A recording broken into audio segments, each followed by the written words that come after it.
Fabrizio, dopo 6 minuti, 3 azioni da gol per il Montecchio, il Castagnato va la prima volta in attacco e segna il gol su rigore. Cosa ti è passato per la testa?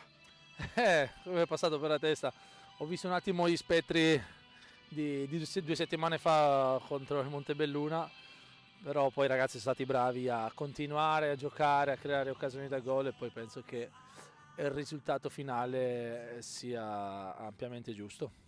Una grande partita, faccio difficoltà a trovare il migliore in campo, anche se probabilmente un plauso per Valenti, autore di un gol meraviglioso, ma un po' tutti i ragazzi hanno dato il massimo, a partire anche dei nuovi arrivati, a partire da Javier Boix Garcia e anche Manari in secondo tempo, Bertaso, un po' tutti, insomma, ecco, una prova maiuscola direi io.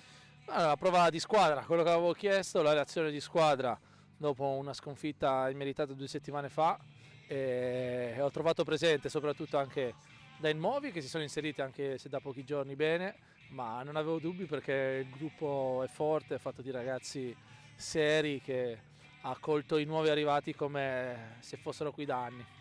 Un passettino alla volta, quota 21 arrivato, adesso ultime 2 partite, sabato in anticipo a Breno e poi si chiude col Treviso.